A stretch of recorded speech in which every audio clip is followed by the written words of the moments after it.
ఈ కుర్రాడు తన పని ముగించుకుని ఇంటికి వెళ్తూ ఉంటాడు. ఇంతలో ఇతడి ముందు ఒక విచిత్రమైన పెద్దాయన ప్రత్యక్షమవుతాడు. కాని ఈ కుర్రాడు ఈ పెద్దాయనను పగటి వేషగాడు అనుకుని తన దగ్గర ఉన్న డబ్బు ఇచ్చి వెళ్లిపోతూ ఉంటాడు.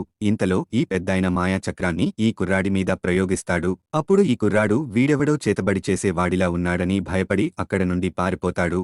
అలా వెళ్తూ చూసుకోకుండా ఒక అమ్మాయిని గుద్దేస్తాడు. అయితే ఈ అమ్మాయి ఫుల్లుగా తాగేసి ఉంటుంది. ఈమె ఇక్కడే ఉంటే ప్రమాదమని వెంటనే ఎత్తుకుని తన ఇంటికి తీసుకువెళ్లిపోతాడు. అలాగే ఈమె పారిపోకుండా తాళ్లతో కట్టివేసి ఇతడు కూడా నిద్రలోకి వెళ్లిపోతాడు. ఇలా పడుకున్నాక ఇతడి శరీరంలోకి విచిత్రమైన శక్తులు ఆవహిస్తాయి. అలా ఇతడు 3 రోజులు గాఢ నిద్రలో ఉంటాడు.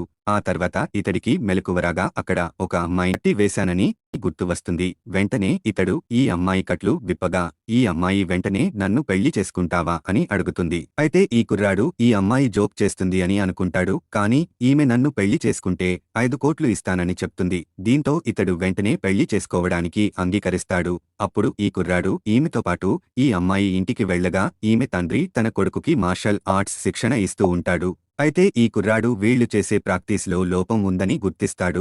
అప్పుడు ఈ కుర్రాడు తన సొంత టెక్నిక్లు ఇతడికి నేర్పగా వెంటనే ఇతడికి ఎక్కడలేని శక్తులు వచ్చేస్తాయి. దీంతో ఈ కుర్రాడి బావమరిది ఇతన్ని గురువుగా భావించి నాకు మరిన్ని శక్తులు వరువు నేర్పమని అడుగుతాడు.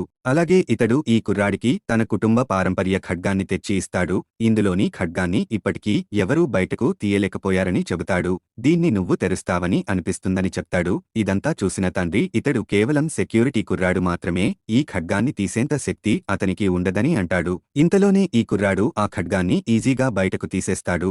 దీనితో పెద్దని శక్తి వచ్చి కాంతి రాగా అక్కడున్నవాళ్లు ఆశ్చర్యపోతారు. తర్వాత స్టోరీ కావాలంటే ఈ వీడియోని లైక్ చేసి ఛానల్ సబ్స్క్రైబ్ చేసుకోండి.